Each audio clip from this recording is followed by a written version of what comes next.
First of all, thank you for the introduction. Just like a few corrections, not only hardware implementation, yeah? No, it's, I mean, of course, also some software implementations, but mostly hardware focus, like I have. I also, so starting from Bochum time, I was mostly dealing with lightweight cryptography. And especially design part, but again, hardware oriented. So how I started was like with hardware implementations, trying hardware techniques to optimize the ciphers and help cipher design. So we ended up with 2 ciphers, but I was successfully running away from side channel part. I was so happy with it, yeah. But of course, when I switched to Infineon, I couldn't do that anymore because otherwise they don't pay you. Or you cannot sell the products, yeah, that's why they cannot pay you. So that's why I had to deal with the side channels stuff, countermeasures, also like analysis. And thanks to that, I actually had an overall idea in general about like what the challenges are in real world cryptographic hardware implementations, the secure ones. Yeah? So because we claim that they're secure, but of course like in a certain definition they are secure because anything can be broken if the difficulty is not like so high, or it's all about your application or your needs. So is there anything I want to add? I think that's all, yeah. So basically in this talk I kind of try to combine my academic background, my industry background, and how I see like the things for, as I'm back to academia, how I see things in general for future or what can be done. But of course I need to motivate this in a way that how we need security in general in this infrastructure. So we have all around us smarter things, like for a connected world. Yeah? So this time I didn't take the plane, so I cannot really, this is the airport example, but I can at least, it wasn't that different than this, but you just leave home, you go to your train station, and there you just jump on a train, you go to airport. I mean, in this case, like you have all the like tickets, I don't know, like check-in, you have to give your luggage, and already we have all of these stuff, of course, like you know, all happening electronically most of the time. Yeah? So, and these are quite like privacy related, security related like stuff in these applications. So that's why when we are just using any of these here, we would need security. And yeah, and actually these would include like smart cards and embedded systems, like for payment, and as I said, like identification purposes, like for transport, ticketing, etc. All of these. So in the end, we have to secure these devices because attackers are everywhere. Yeah? And unfortunately they have, or fortunately, I don't know, because fortunately, because as they are skilled, we can secure our devices even better, like we have to compete with them. They have advanced skills in electronics, mathematics, engineering in general, implementation, signal processing, hardware, software weaknesses, everything. They can make combination of anything. Yeah? You know better than me probably, you're focusing on different aspects of these already. So we have to think all of these, or keep how skilled they are. And the high level of security is actually essential for all of these applications in that sense. So then how do we achieve security? Yeah? It's a combination of like, this is just a small subset of course, but in general we can say there are protocols, the difficulty of certain mathematical problems, like with cryptography we can say, but also good implementations. If we focus on the difficulty of certain mathematical problems, like let's say cryptography, simply, in industry in general, yeah, we have many different solutions in academia, yeah, different ciphers for different needs, different application needs. There is one certain fact for most companies. I mean, we cannot, of course, generalize this too much, but still, widely deployed algorithms are still, in most cases, the standard ones. And it's even like, for example, data encryption standard. It's quite old, but there are certain applications that we need this, not in DES form, but triple DES form, which is secure. and we have to just keep it still. So that's why, despite it's quite old, we focus on these, for example, or AES, because it's well studied, it's standard, it's in many of the protocols. Another reason we have to keep like DES still, or like use AES, is many of the banking protocols, for example, they're still using DES. So this is another reason to keep that still. And also compatibility reasons for your products, because you're selling your products to certain customers. They have certain libraries if they, bought your products for years. So they would like to have as less changes as possible in their libraries in order to be compatible. So, and there are also many other proposals. Sometimes the companies would like to go for proprietary solutions. It can be good, it can be very efficient, but the risk here is they are not really public, so the analysis is unfortunately not done too much, so there can be weaknesses. So like in the case of, I think it was Kellogg, MyFair, DECT, all of these, they were kind of broken because they were proprietary things and there were weaknesses, and when it was analyzed, people broke them and they had to be fixed later. So if we look at the good implementations part, we can actually go for both hardware and software. Depends on your needs. So software implementations are actually like widely deployed. Again, there are different reasons for that, mostly skills, yeah? So basically there are very good software implementers, like designers out there, and people would like to go for like work with these designers is one thing. Time to market, or when we have problems fixing these, quite easy compared to hardware and software implementations. So that's why software implementations would be a thing to prefer. But for hardware implementations, so it can be better in certain applications, but if we are going for the ASIC flow, the application specific integrated circuit, yeah, for people who don't know that, it requires some time if it's not a reconfigurable device. So it may not be optimal for your product if you want to go for something very quickly in the market. And also it requires people to know the whole flow, more or less. You can have experts in different parts, but still you would need like quite some experts on the flow, both for ASIC and also reconfigurable FPGAs. Yeah? But it would accelerate your certain cryptographic operations for sure. Hardware-software co-design, you can go for the best of both worlds. Instruction set extensions for certain difficult problems in cryptography. You can go for like the multiplication, or like Intel's AES, you can go for new instructions. So in that case, we can run software on hardware, for example, in general, but software can be alone like slow and energy inefficient. Not all the time, but it can be. And we would prefer hardware for performance, and it could be efficient in terms of area and power. So that would be the motivation to go for hardware. So basically, still in that case, if you want to go for hardware, we want to keep the efficiency, like area, power, energy. We can go for some certain tailored designs according to our applications. It can be round-based, just regular, yeah, or unrolled when we want to go for something very fast. So, for example, our Prince lightweight cipher implementation design was made for just an unrolled implementation, so it would go for the 1 clock cycle. You would be done with your encryption, so it could be unrolled. It can be serial when you don't have to be very fast, but you want to be too small, then it would be serial. So all of these are some hardware implementations. But yeah, as I say, we have to keep the efficiency still in mind. But of course, we have to take security into account from the very beginning, from the very beginnings of the flow. We have to do threat modeling, risk management, and all of these, and also actually at each step.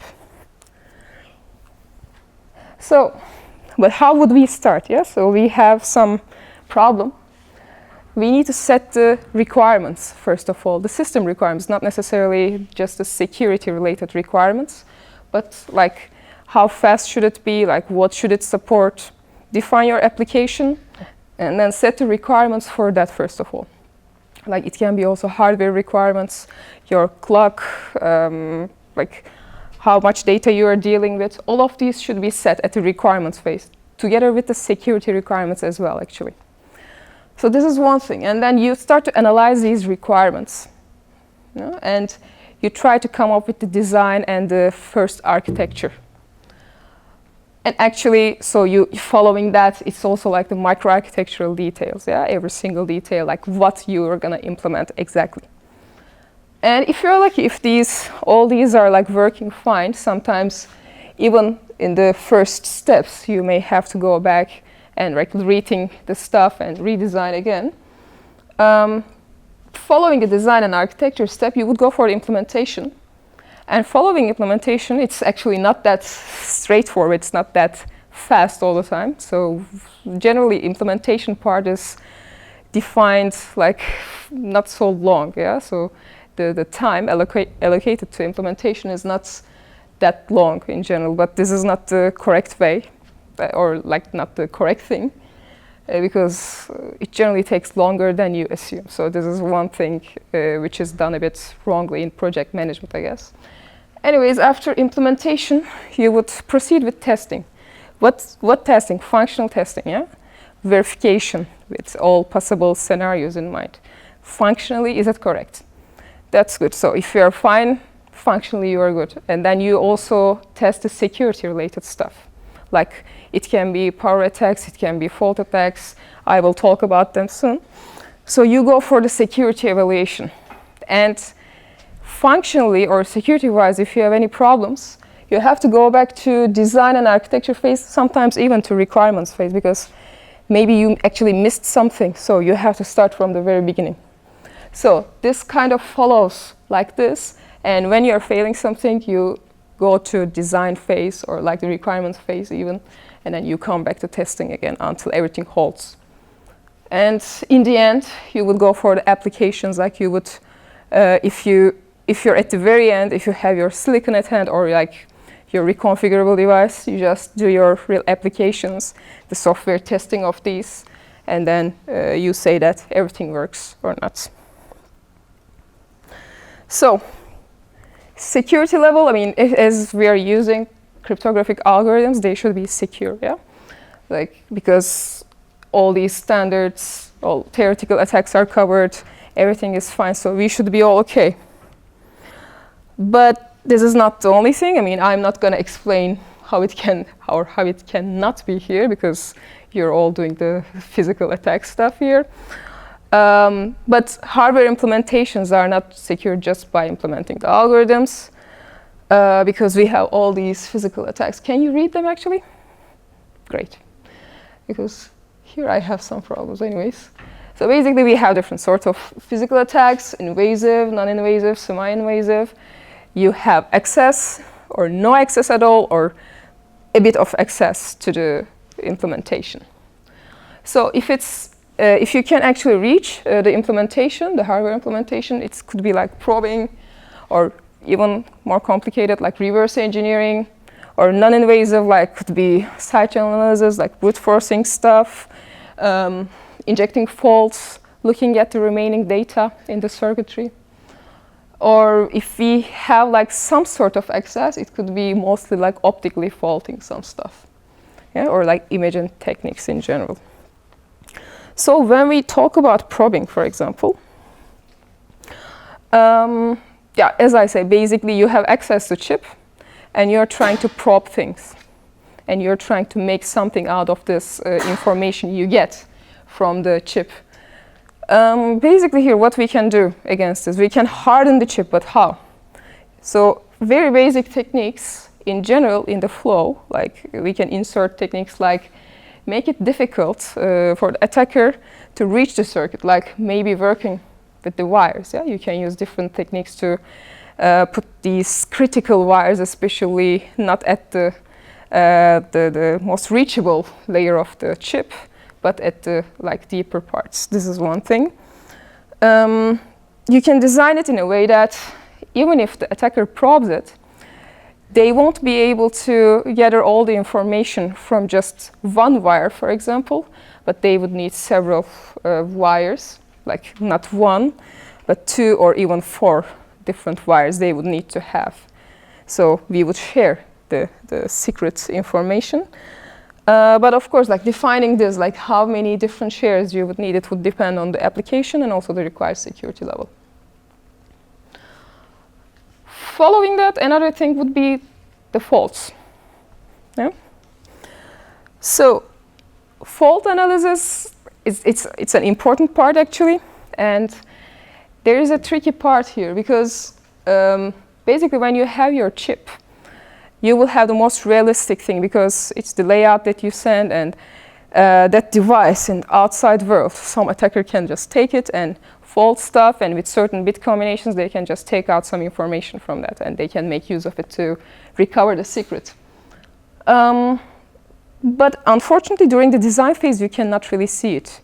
You can get very close to that when you already have the final layout information, but still not exactly the same thing.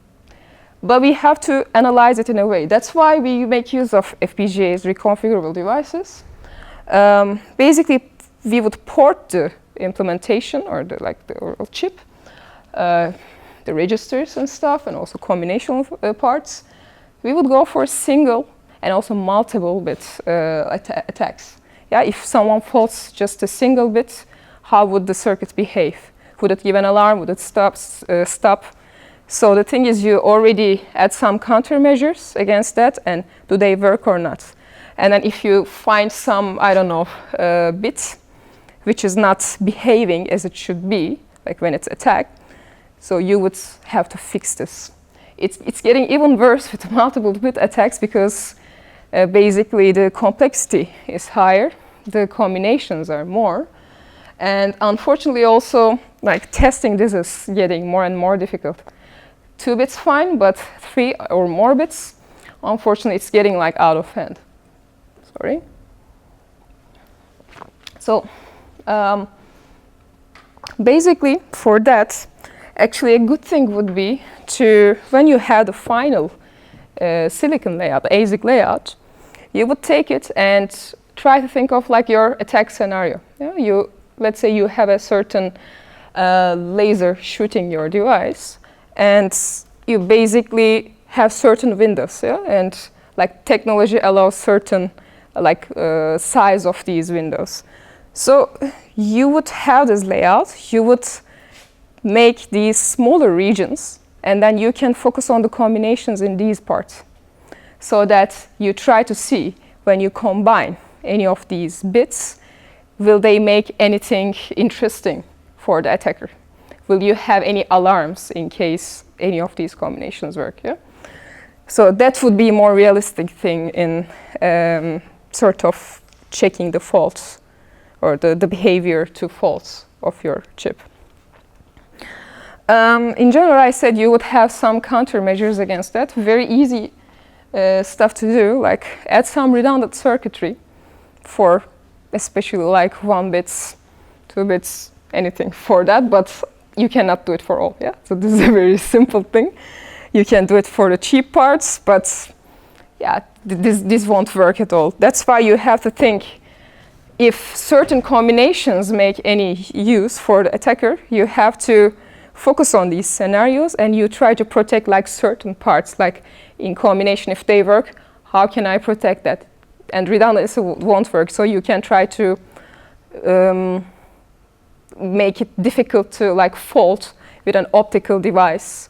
For example, if one of the parts are kind of making life easier for the attacker. So, for example, you can put these parts, I don't know, under some sensors. Sensors are also kind of primitive right now, but that's also an idea. So, if you can afford for low-level security, or at least for a level of security, you can go for still sensors. So, if there's a light attack, for example, the circuit would shut itself down. Also, another thing, actually faults are quite important in the safety applications. And actually many people are doing quite some nice work in safety applications in terms of like gate level fault analysis. So they're working on some new tools. And what did I say? It's, we have to have the final layout to have more realistic approach to that. And if we have a working gate level fault analysis tool, like adapted from safety applications, actually we can also test it during the design. So we wouldn't lose so much time. And already during the implementation phase, design phase, or like the, let's say, synthesis phase, we would be able to see the impact of these faults. So for example, this was one of the papers that I came across, like a gate level accurate fault effect analysis with a virtual prototype speed. Yeah? So basically they were doing this, if I understood correctly actually, it's been a while I checked this paper. So at the synthesis level of the design. Yeah? And they would save quite some time. Another thing is, of course, side channel stuff. Again, I'm not going to explain this here because there are quite some experts here. But basically, we talk about power analysis, timing attacks, electromagnetic attacks. Yeah? So using these probes, basically on coprocessors are like checking the current consumption of the device.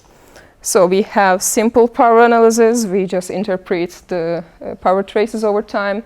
More complicated DPA one. So it's just an advanced form. We just correlate more stuff together. And multiple order attacks, its definition is a bit different, like from person to person, but in general, it's like for second or higher order, and multiple data sources or different time offsets are included in these. This is difficult actually both for analysis and also for the attackers. I mean, depends, yeah? It can be better or like easier for attackers in future. But in general, we have certain countermeasures for SPA, DPA. Just do some redundant operations or hide your information in SPA. Don't do like very straightforward implementation mistakes, yeah, basically. Or on DPA, of course, it's masking, yeah? Very straightforward countermeasure. So basically, we share the secret so that the attacker has difficulty to recover that. And threshold and domain-oriented masking are very good examples for masking. But okay, so we have the implementation. We have all the side channel related countermeasures applied on that. We have to also analyze this during the design, yeah? So that if we have any mistakes, we have to correct this. Otherwise, if it still exists on silicon, it's millions of chips available out there, and unfortunately, you won't be able to sell that. So that's why during design phase, we have certain ways to analyze this, and we would just go for the verification tools and an SCA toolbox, of course. We would just collect millions of traces. We would correlate them, like using FPGAs again. We would follow the state of the art, like we could go for toggle count or t-tests. Maybe we don't follow just one actually, but we try to go for all as long as the time allows during design. But of course, the most realistic results would come from the real product, but it's unfortunately too late, as I said, to change the circuit then. Test chips are actually good ideas to fix your problems, like before the real product comes. But even in that case, you have to, like, you cannot just send something to be a test chip, but you have to do it in a clever way. So you have to do some pre-silicon analysis and also post-silicon analysis. Even if the product is out, you have to continue your analysis continuously. But if you look at pre-silicon, as I said, yeah, we would put the design on an FPGA. We would just test it with all the stuff, all the scenarios, hypotheses we have. But unfortunately, it's not generally exactly the same with ASIC behavior. There is one other thing that we can do, simulation-based evaluation. So this is closer to real product on ASIC because, again, we would have the layout information, the timing information. But this time we would work with less number of traces. Generally, we can go for like 5K to 50K or 10, 30K. And one important thing, there is less noise actually in this one. So you can observe some leaking signals better than on FPGA or in the compared to also the real ASIC products. And also, if there are leaking points, we would have more information on these as well, like especially on the times and the leaking points like themselves. So that's why actually having both of these evaluations, it's a good idea to understand and fix better your design. So when we go for post-silicon, of course, it will be the real product at hand. And yeah, we did all the pre-silicon tests. We know that everything is working fine, but we have to check that. So that's why we would check all the tests that we have at hand, and also updated ones. We check if it still works, like in terms of security requirements and also even functional requirements. Is it all working? Is it fine? If it's okay, then we are like happy with it. And one important actually feedback comes from the certification companies that you're working with. So basically, if you want to sell your product, you need to certify them. And there are certain certification bodies giving you such certificates. And they're very good experts there. And these experts actually, they point certain problems that you haven't seen. Or maybe they find something new. They combine some certain attack points. And they actually report these to you. So sometimes you have an explanation for that. You can say that, okay, this is actually, okay, we knew this, we were aware of this. Sometimes it's completely new and you have to fix that. And if you're lucky, you can work with a software patch in a way that if you, let's say, calculate it double, then you will be fine. But sometimes it can be so ugly, and hopefully this is actually not happening too often. What else? So yeah, there is also reverse engineering, for example. In reverse engineering, it requires quite some expertise, actually. Also, for the attacker, they also need to be accessing to the real chip itself. So first of all, we can make it difficult to access. How much? I don't know, like as much as possible.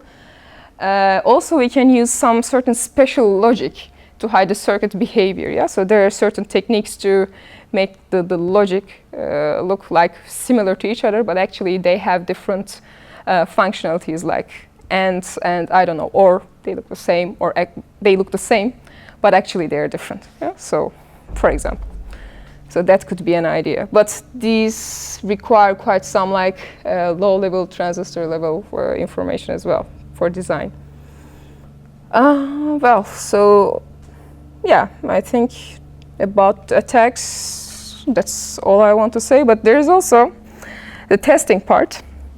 So if you want to have this product in the real world, you need to also design it in a way to fit the testing in general. Yeah? So you design for test. And in testing, so you would have some certain scan chains. Basically, you would send some input and you would check the functionality of the certain parts. However, if you have some security critical parts, you have to think of these as well in your scan chains. So when you send certain inputs in a certain setting, will it reveal any information to an attacker or not? Will they be able to use this or not? You have to keep this in mind. That's why you would actually like to separate your security scan chains so that you still scan for the functionality of these registers. Yeah? But actually, if some attacker is able to reach the scan chain or use the scan chain, the security critical parts are at least in a separate part. Yeah? So with the regular scan chain, you wouldn't be seeing any security critical things. But of course, while doing that, you may break some stuff in the design itself.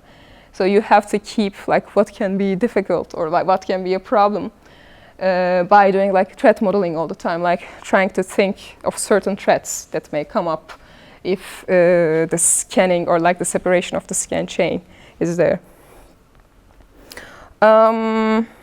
What else? Yeah. So I just mentioned some of the countermeasures. There are also more stuff as well. But even within these, we may have some conflicting countermeasures actually.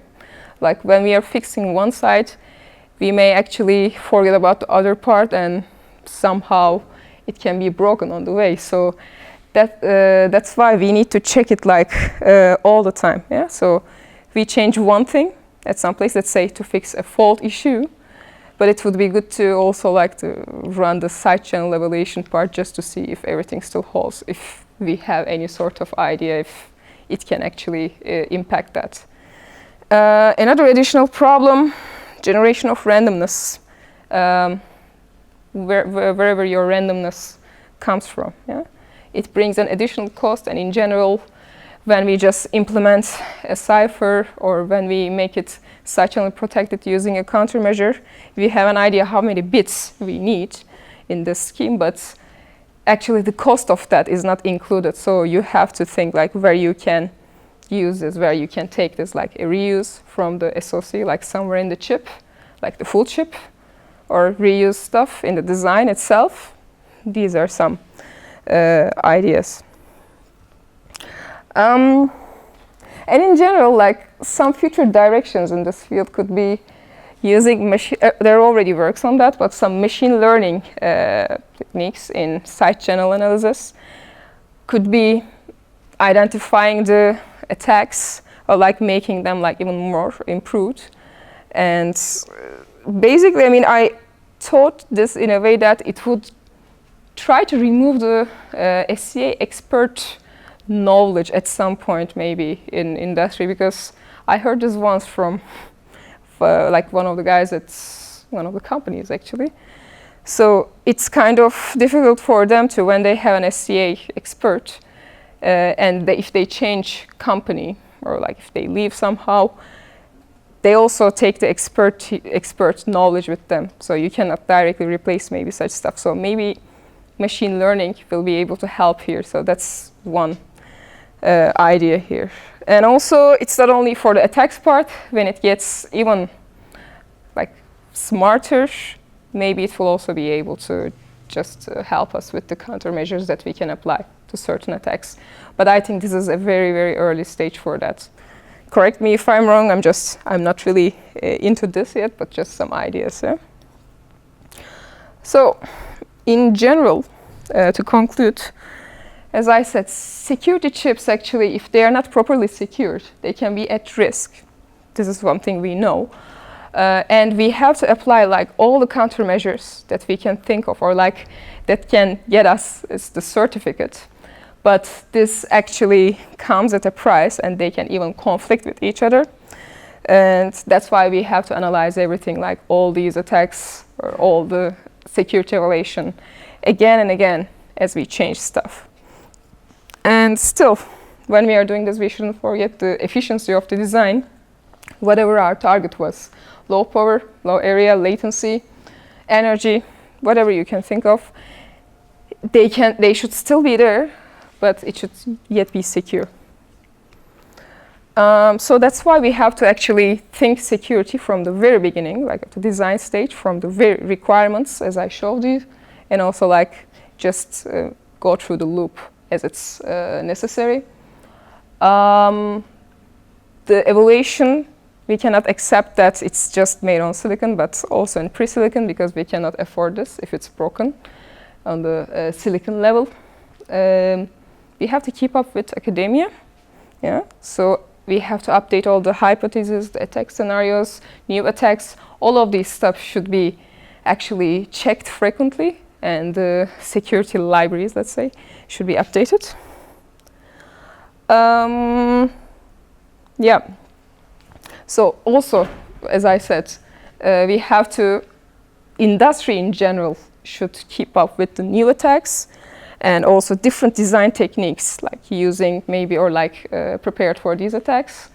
And the security should not be left to chance in the end. Yeah? So I think that was all. thanks for listening. If you have any questions.